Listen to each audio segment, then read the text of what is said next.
Bonjour à tous.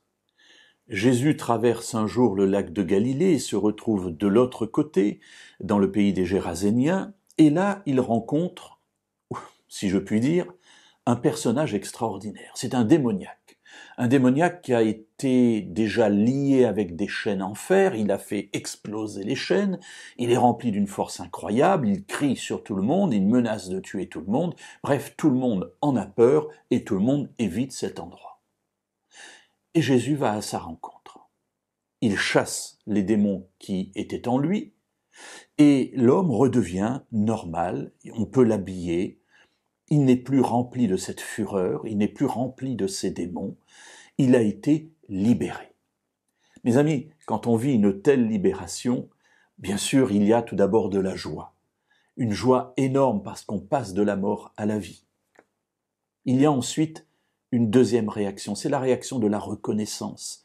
Celui qui m'a libéré, je suis heureux d'être avec lui et j'ai envie de marcher avec lui parce que je sais qu'avec lui, je vais pouvoir vivre encore des choses extraordinaires. Et c'est ce que cet homme veut faire. Lorsqu'on lit le récit tel qu'il est rapporté dans l'Évangile selon Marc, au chapitre 5 et au verset 18, Jésus repart dans la direction opposée. Les habitants du pays sont effrayés par cet homme. Parce que c'est vrai que je ne vous ai pas raconté, mais ces démons, lorsqu'ils sortent de cet homme, eh bien les démons ont demandé d'entrer dans un troupeau de porcs qui paissaient là, dans le coin.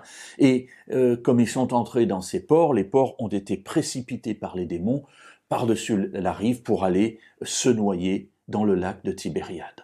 Et les propriétaires des démons, évidemment, les voisins, les amis, sont effrayés de la puissance de cet homme et ils en ont peur. Alors ils lui demandent de partir et Jésus accepte. Ce qui est bizarre, on y reviendra peut-être un jour là-dessus. Et voilà la réaction de cet homme qui, lui, est guéri, qui a été délivré. Au verset 18, comme Jésus montait dans la barque, celui qui avait été démoniaque le suppliait afin de rester avec lui. Voilà, cet homme a eu le cœur touché, il a eu sa vie transformée, il a eu son corps transformé, puisque maintenant il est revenu à ses esprits normaux, j'allais dire. Et il est tellement rempli de reconnaissance qu'il veut maintenant être avec Jésus. Et le texte est insistant, il ne nous dit pas simplement qu'il lui demande, mais il lui dit, il le suppliait afin de rester avec lui. Alors oui, mes amis, en étant délivrés par Dieu, par Jésus et par l'Esprit, est-ce que j'ai ce même désir dans le cœur, d'aller jusqu'à supplier Dieu pour pouvoir rester avec lui? Voilà l'expression d'un cœur reconnaissant. Alors demain, nous verrons quelle est la réaction de Jésus.